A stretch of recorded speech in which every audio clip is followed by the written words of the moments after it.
Today is October the 19th, 2013. We're here at Prince George's Community College, Largo, Maryland, recording for Congresswoman Donna Edwards. My name is Pierre Bowden, and we have here today E4 Specialist, United States Army, William F. Bazemore. How you doing, Ms. Bazemore? How are you today? All right, thank you for coming and doing this interview with us today. We gladly and appreciate to have you today. Do you want to just give us a little bit background of where you was from and where you was born and just how did you start your journey? I'll be happy to.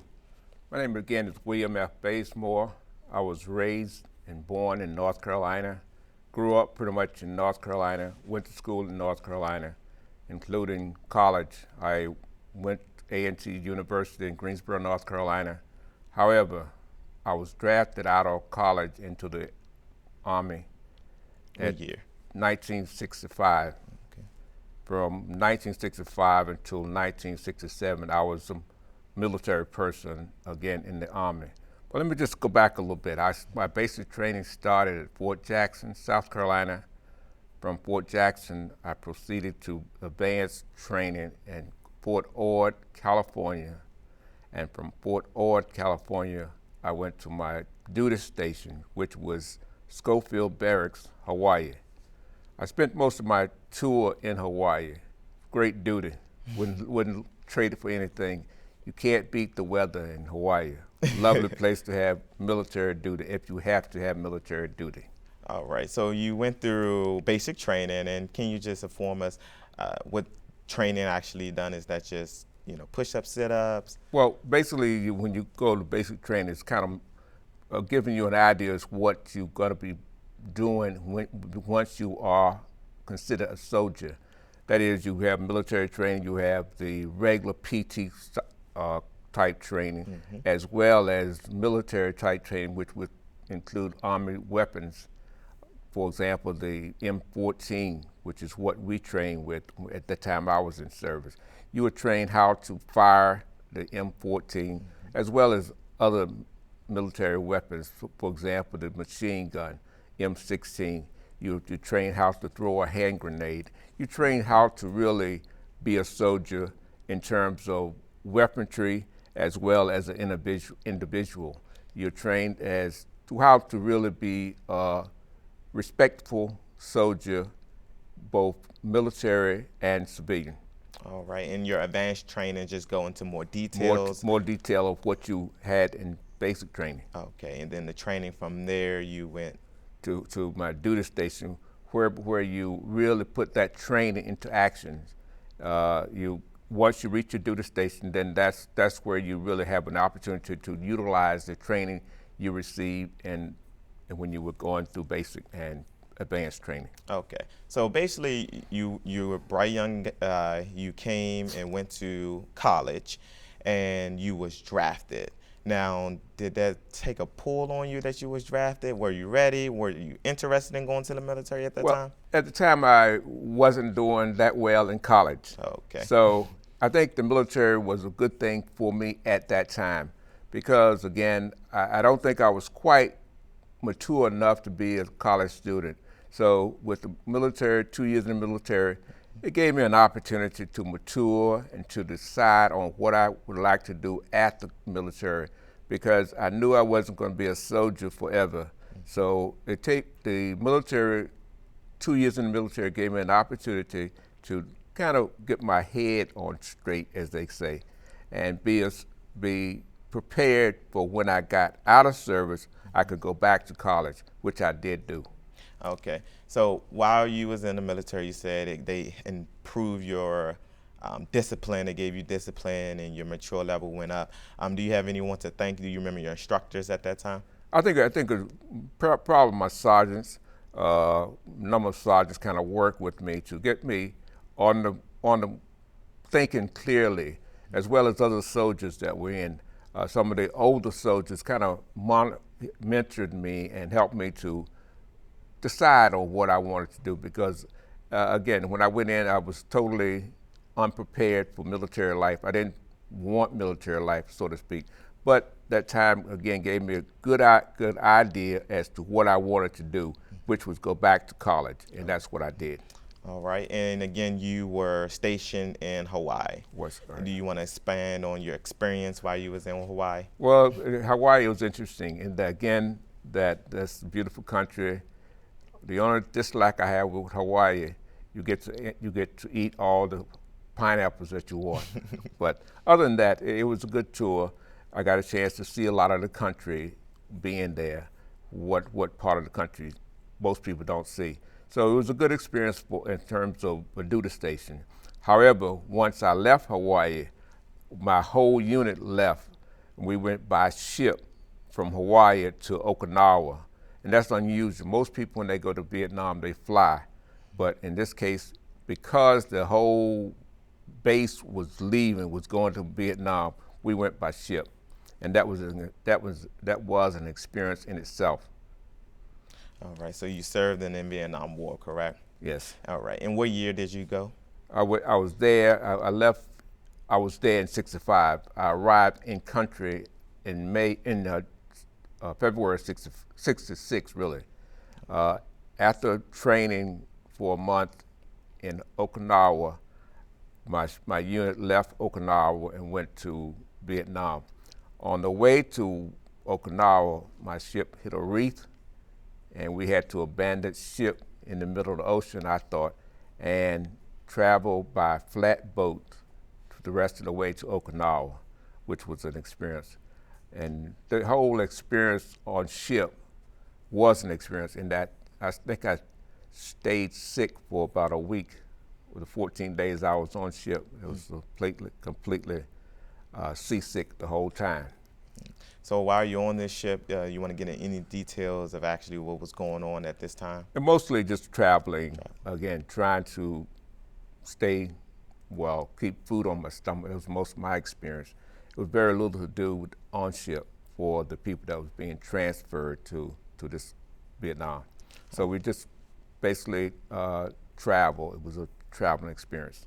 All right, so now you're at the Vietnam War, and you want to explain the experiences that you had while you was in war as well? Well, as we approached the country, we could see off in the distance the bombs going off, the planes making runs, and just the experience itself was just overwhelming in that you really couldn't believe what you were seeing. You could actually see planes dropping bombs as we were approaching the country.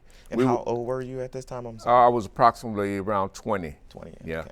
As we were approaching country, you could actually, one thing you could feel was the heat. Again, as you approach, you could just feel the humidity from being in country. That was just ridiculous how hot it was. And again, from a distance, we could actually see bombs being going off. We could hear the sound. That way we could actually experience the feeling of Vietnam without actually being in country. We were still on the water, but we were experiencing the difficulty on some of the experience that was taking place on land. And did that bring any fear to your heart that you're actually going to war at this time? You know, this is the first time? Not really. It was a processing time whereby you had to process in, we call it. And until you actually got to your duty station, you felt pretty safe. Downtown Saigon, where you process in, that was a secure area. And this area, people just went about their normal routine. However, once you got to your duty station or your company where you were assigned, things were different. I can remember the first time I really experienced the war. We were in this particular area. We were in our duty station this time, and we were sitting around the foxhole talking, just a bunch of my buddies, and all at once we heard zoom, zoom, zoom, which were actually shots being fired at us. And we know from that point on, we were actually in country. From that point on, we were more careful as to how we were, reacting, because it was a close call, hearing bullets pass your ear. This is something you don't want to hear. Mm-hmm. Well, it's a good thing when you hear it because you know it's past. Mm-hmm. When you don't hear the one, that's the one that hits you. And being a part of this war, how do you basically what I want to say, how do you see yourself with your friends? You all experience, the gunshots going on, and then the next day you're actually in hand-by-hand combat. I mean, just give me more. Well, what you do is we actually didn't see hand-to-hand combat, but from time to time we did go on patrols. As a matter of fact, when I got injured, I was on patrol with my buddies. So you do go on patrol looking for the enemy. The first time I can recall anyone in my company being injured, it was from an explosion. The track, which was a tank, hit a bomb in the road, and it blew off. A friend of mine had his hand in the hatch, and the door from the hatch closed. When it closed, it hit his hand, just took his fingers off right there. And that was my only experience with a buddy being injured in war. The second time I experienced it was me. I was injured and on the patrol, as a matter of fact. So you got injured on the patrol? Yes. And did you want to expand on how? Well, it happened on March 31st. I'll never forget that day. We were on patrol. What was taking place in the morning, that morning, the B-52s had bombed this village. I mean, they had really bombed this village, and nothing was supposed to have been alive. And the military, the troopers, were supposed to go in and make sure. We went on what they call a search and destroy mission. When you go on these search and destroy missions, you do just that. Anything that's alive, you kill it, be it man or animal, livestock, everything. Search and destroy is just what it says. So we went on this patrol, my buddies and I, was about 15 of us, and we swept through this little village. And as we swept through, we encountered no resistance, nothing, no animals, no human, no resistance.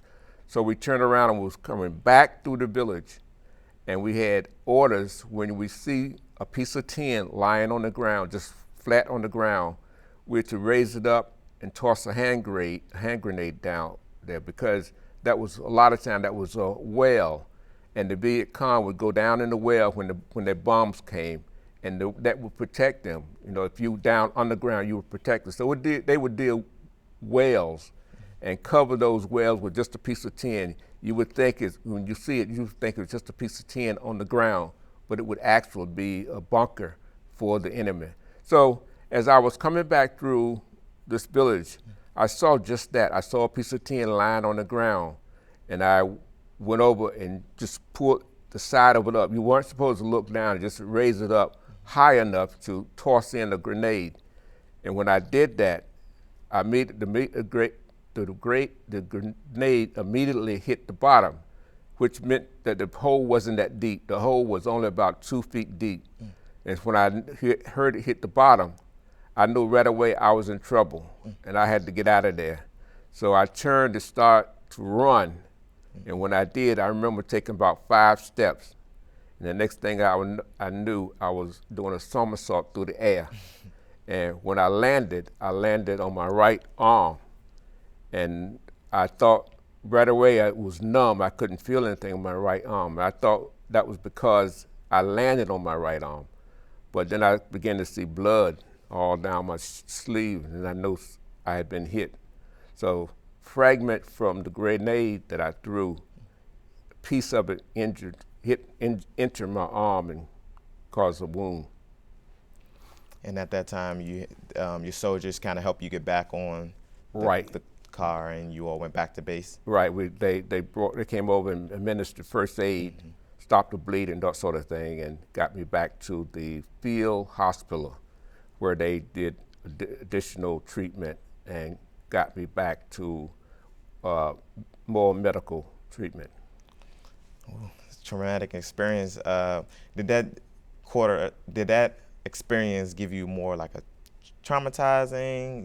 Did you want to go back after experiencing? Well, not really, because I did want to go back to some extent, because you make friends with these guys, and a lot of guys that you were with, you want to stay with them and want to make sure that you all came back together, since you all went together. So in a way, I did want to go back to be with my friends and buddies, whatnot. In a way, I didn't, because I was ready to get out of Vietnam. Had my experience there now, and I think everyone wants to have an experience in Vietnam. If you're in the military, you have a desire rather to experience what war is like, and once you have that experience, then you're good. You're ready to get out. So I had an experience, and now I wanted to stay, but I don't wanted to go. Fortunately, I was one of those that got out of country by the nature of the wound that I received. It was the kind that enabled me to get out of country. And what do they call that when you are injured in the line of duty? Well, I call it $1 million wound because it got me out of country. But no, it's an injury that you wanna. Well, you don't look forward to, but I did receive a Purple Heart as a result from my wound. And do you want to talk about any other rankings that you received? Well, that was that was one of the awards. But let me just, before we go there, let me tell you how the experience that after I got injured. Okay. I spent some time in the hospital in Saigon. However, that was temporary. I was still only there about a week. And then I was shipped to Japan, Camp Zama, Japan, whereby they treated me additionally for the nature of my wound. That was more of a specialist hospital for the kind of wound that I had. So I spent about 3 months in the hospital in Camp Zama, Japan, as well as about 3 months in rehab in Camp Zama. So I spent some time in Japan, again, as a soldier, but at the hospitals in Japan. But I got a chance to see the country. I enjoyed that and experiencing some parts of the country that other soldiers had never experienced. And that was interesting that when we got a chance to do some sightseeing, we went into parts of Japan that had never really seen black people, and they were really impressed with just seeing a live black person. But getting back to the weapons, the medals I received the Vietnam Service Medal. I received the Good Conduct Medal, and again, I received the Purple Heart with the first oak leaf cluster. So those are some of the medals I received. And while you was still in Japan, you was speaking, did you learn Japanese? I learned some Japanese. However, it was a street Japanese. Okay. It wasn't a kind that, well, no, but it was interesting. You do, when you're in country, you try to learn the language of the people as much as possible, and I did to some extent. Do you remember all your unit partners that you served with? Not all of them, but some of them I do. Some of them I still remember. However, we lost contact once the war was over. Okay. Yeah. And then from there, from Japan, you was stationed back in the United States? I was back to Hawaii. You went back to Hawaii to further recuperate because again, for the nature of my injury, I wasn't allowed to go back to the front line, so to speak, or to the war zone at that time. So yes, I did go back to Hawaii. However, it was kind of isolated because very few troops were there at this time. Most of the troops that were there now were troops that were injured or being released fairly soon. And at this time, you had therapy as well while you was in Hawaii? Not in Hawaii, not Hawaii, because at this time I was considered to the point that I didn't necessarily need any additional therapy. However, I wasn't active duty in it. I was still active duty, but to limited active duty. Very, very little physical military duty. So what actual duties did you? It was mostly considered garrison troop. I did a lot of things that you do. I had KP a couple of times. I had guard duty and non-combat duty. Guard duty quite a bit. Again, KP and things of that nature. Okay. So you served 2 years, and is that the total serving that you did? Yes. You did 2 years. I was one of those that was drafted, and again, I didn't come from a military background. Didn't necessarily like the military life. And the thing I didn't like about military life was I didn't like taking orders. So that was not my thing. And of course, in the military, you have to do a lot of that. You have to be really disciplined in terms of people telling you things to do, and you carrying out those responsibilities. And when you left, the highest rank that you left in the military was E3, E4. I'm E4. sorry. Yeah. And can you explain what E4 actually means? Actually, it's E4 is sergeant is a private is one stripe, and private second class is 2 stripes, and private third class is 3 stripes, and a E4 is they call it specialist. That's one stripe less than a sergeant. When you get to E5, you consider a sergeant. Or yeah, and my rank was E4, just one stripe, but just below a sergeant. Okay. And so after you have completed service within the military, what did you do after that? That's when I got out of service, and where I was discharged from. After I left Hawaii, I was sent back to Fort Hood, Texas, and I was discharged from Texas. And once I got to Texas, they tried to recruit you to re-enlist.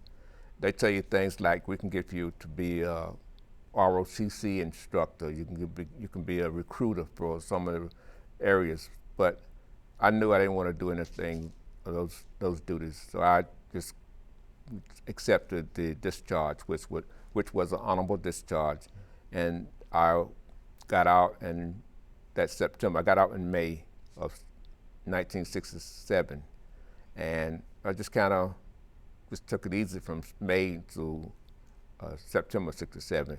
In '67, I decided to go back to school. And what school did you go back to? Went back to Strayer College, right here in the district. I came back to Washington, and matter of fact, just before I went to finish service, I was living here in the Washington area. So after service, I came back to Washington to continue my education. However, I didn't go back to A&T. I went again to Strayer. At that time, it was Strayer College. I think now it's Strayer University. And did you get your degree from there as well? Yes. In what? Business administration. Business administration. Accounting major. Okay. Now, you went to war. You experienced a lot while you was there, and now you're out. And because you didn't want to do, because they try to have you redraft or stay within the military, but you feel that it wasn't suitable for you. Overall, besides the discipline on taking orders, what else did you not like about the military? I didn't like getting up early in the morning. I'm not I don't like to get up early. I'm a morning person, but I don't like to get up early. We have an old saying in the military, hurry up and wait. And that was what you did a lot of times. You get up early in the morning, but yet you stood around waiting for breakfast. So I didn't like that idea, just hurry up and wait. Hurry up and do this, then you wait. But that was just not my background. Again, no one in my family had ever been in the military. I was probably pretty much the first to get drafted, and I didn't deal well with the military background or that sort of thing. Now, at that time, military seems as not suitable, but now that the benefits has changed and the way of the military has improved, would you consider that if you'd have went at a different time or later time in life, that it would have been better? I think so. I think it would have been a lot better, because at this time, I don't think military trainees do KP and those things. I think you more or less have other responsibilities. When I was in, like I said, you did KP and some of the other things that you don't normally want to do. But now I think those things have changed. You have more specialized duties to do. And I think that would help for anyone. Another thing I like about the military now, I think that there are a lot of benefits available once you are out, and even while you're in now, you have a lot of benefits that you can go to college and take advantage of your duty station where you are to enlist into the local university. And I think a lot of military people are doing that now. Would you encourage people to now go into the military now that it has improved and technology has improved at this time? I would. I think it's a good career, and especially for someone that has not made up his or her mind as to what they want to do. Someone like me now, again, if the person is coming out of high school and can't decide on whether the college is for them, I would encourage them to enlist in the military or some other organization to help them develop and become more mature in their thinking, their life. I would definitely encourage that. Are you a part of any organization now than with the veterans? Yes, I'm a part of the DAV as well as American Legion. Both organizations help veterans and they support veterans, especially the DAV. DAV is Disabled American Veterans. They really try to help veterans that have been injured to receive the necessary benefits that they are entitled to. And they do an outstanding job in working with disabled veterans to get them the help they need, both physical and the support they need, both financial. So I would definitely encourage anyone that's a veteran to join these organizations, join DAV, as well as join, if you're non-disabled, you can join American Legion, and all these veterans organizations to help you to obtain necessary benefits that you're entitled to. And how long you been a part of these? I've been part of DAV for about, I'd say 25, 30 years. I joined shortly after getting out, and they've been very helpful in getting me the benefits that are necessary, might need. All right. Do you have a wife and kids, sir? Yes, I do. I have a wife. She's, matter of fact, my wife was a teacher at Oxon Hill High School, English, as a matter of fact, and I have 2 children, a son and a daughter that also went to Oxon Hill High School. And after high school, my son went to Towson University, and my daughter went to Rutgers University in New Jersey. And have you shared the story of you serving while you was in the military with them? Oh yes, many times, and they sometimes tell me, Dad, we've heard that before. so they've gotten a pretty earful of my background. And it was a long time before I could talk about some of the things of my military experience, but now I've gotten over to the point that I can discuss the things that went on. Do you feel that it was stressful? I don't think it was so stressful, but the fact that I didn't want to remember some of those things, so I put them in the back burner and tried not to remember for a long period of time. And now that they've had a chance to think about some things, I don't have that those hostile feelings about the war that I used to have, and it used to be hostile, and I think because of some experiences that we saw and heard. So did you think when you finished the adaptment from being enlisted in the military and now that you're out of the military, did you adapt well to society? You mean just after military? Yes. I did. I had very little. The time from May '67 to September '67 was my adjustment period. I kind of took it easy and didn't really do anything. I didn't seek a job right away. And I think I used that period to sort of adjust or readjust to civilian life between May and September '67. After that, I think I was ready to go back to work or go back into the workforce and seek a job. So from May of '67 to September '67, I kind of adjusted or readjusted to civilian life. All right. And how did your wartime experience affect your life within your family? At one point, I think my wife identified some things that she weren't sure why I would do those things or why I thought that way. But now I think it's much better. At the earlier, there were some things that had me concerned. But after receiving treatment from VA and some of the other organizations, those things have subsided, and I don't have the dreams I used to have. I used to get angry quite easily, but those things don't happen anymore. And I think it had a lot to do with the training, not necessarily training, but the treatment, I should say, that I've received after my military service. And I have received treatment at VA hospital and some of the other places as well. And so I would encourage any veterans that's having any kind of problems after service to seek professional help, be it VA or your own private doctors. I really encourage anyone to seek the help that they need. I think a lot of the news media now are pointing out a lot of families are very stressful as a result of the war in Afghanistan and Iraq. But I think these soldiers are really experiencing something that we didn't experience. That is, when we were in Vietnam, we only had to do one 12-month tour. Mm-hmm. If you did 12 months, you were out of there. These troops nowadays, soldiers and military people, are doing tour after tour in Afghanistan and Iraq. And so that's pretty stressful. It was stressful enough to try to survive for 1 year.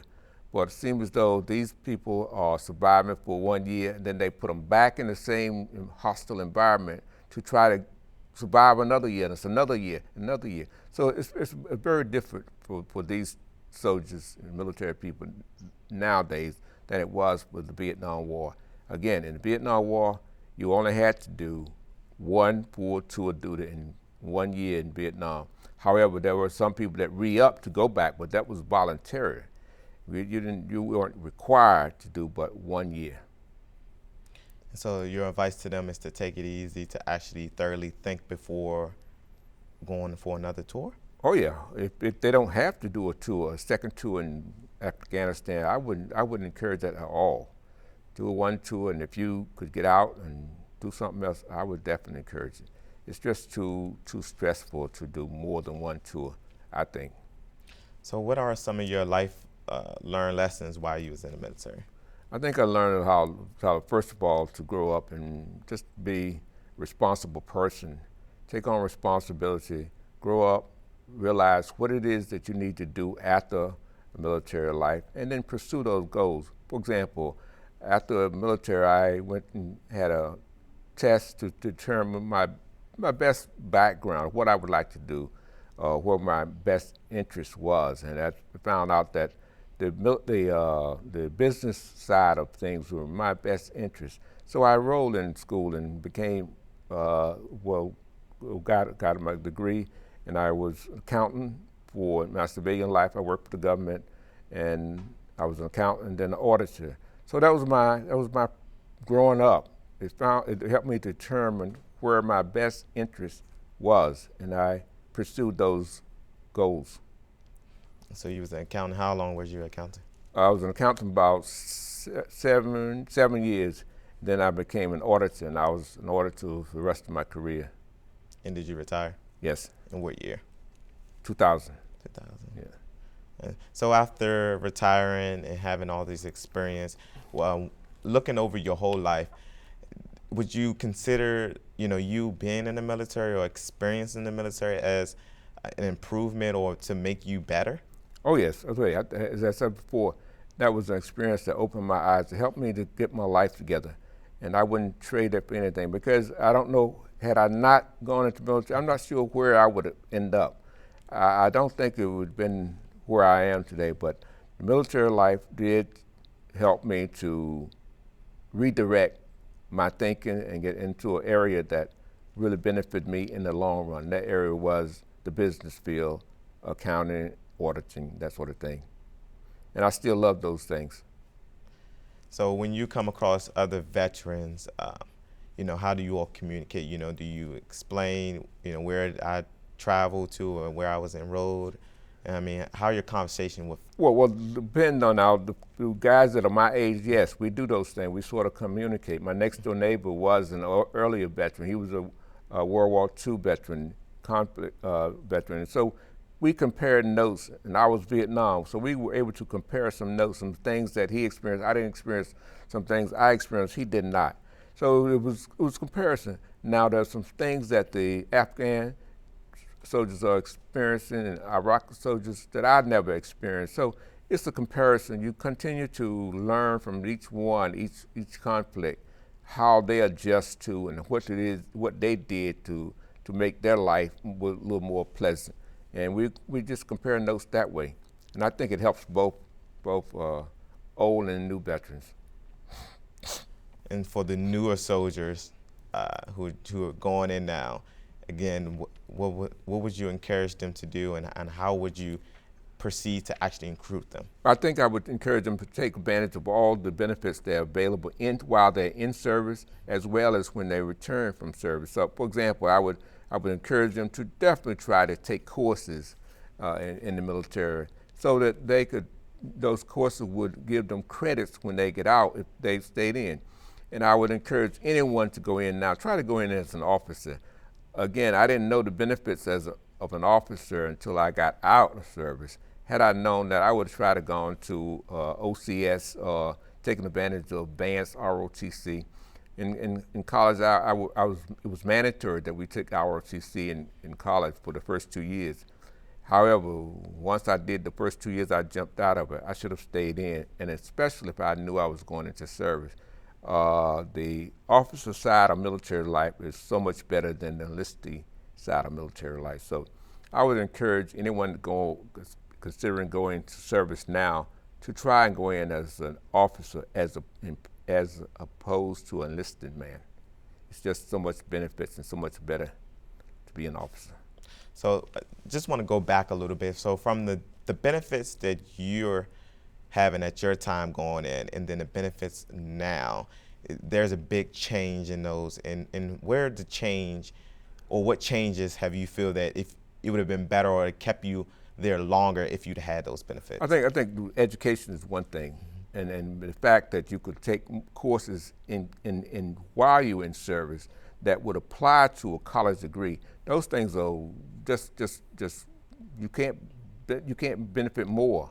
You get 2 in 1. You're getting the college education, you're getting credits towards your college education while you're in service. So that's a good thing. I didn't have that benefit when I was in service. I couldn't enroll to the University of Hawaii. I mean, it just wasn't happening.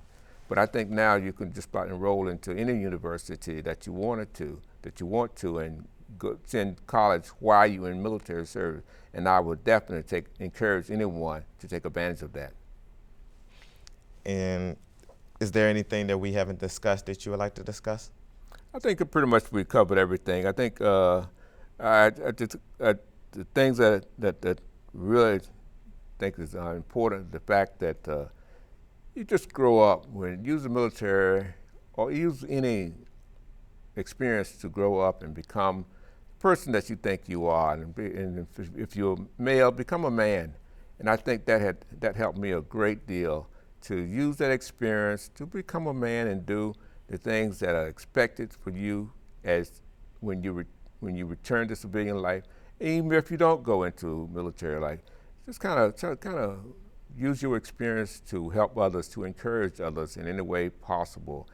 I think there are a lot of young men that have no idea what they want to do and no one to turn to for advice.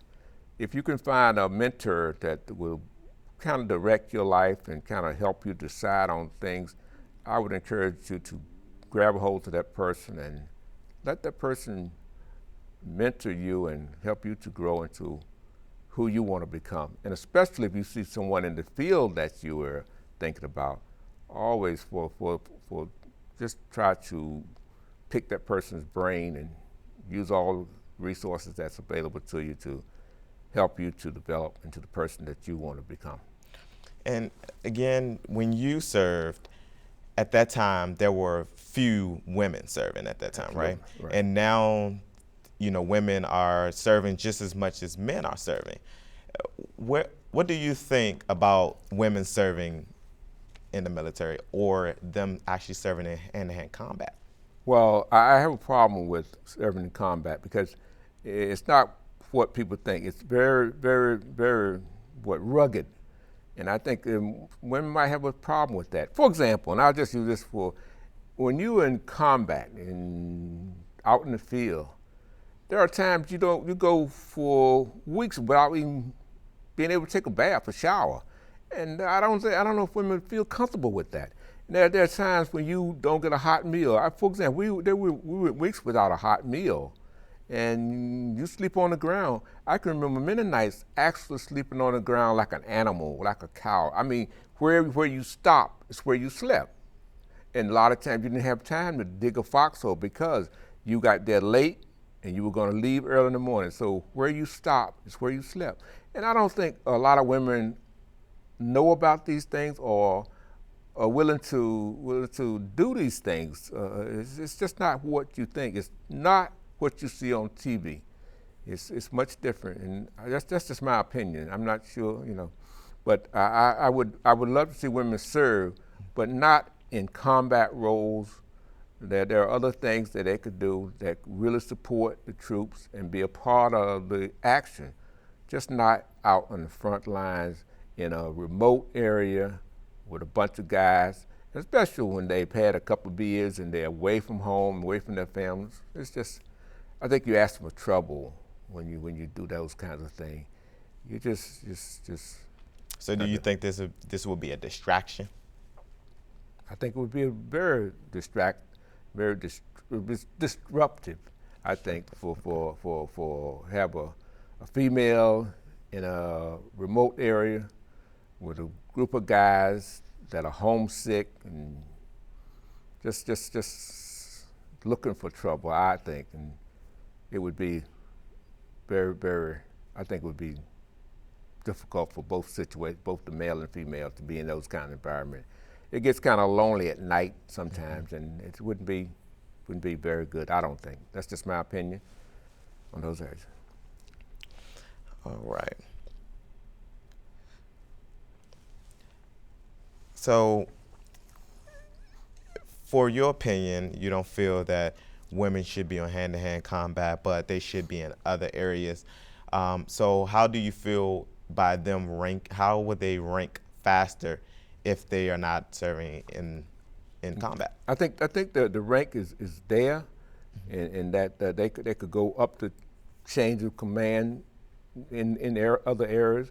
Maybe not as fast, but they would get there. It's your ability more so than where you are. I think that promotes you. You have to have the ability. A lot of guys just because they're in combat, they don't have the ability or the skills to be promoted or should be promoted. So it's not necessarily where you serve. It's just your abilities where you are to advance. That's in any area. You have to have the ability to do the job and do what's expected of you in order to be considered for advancement.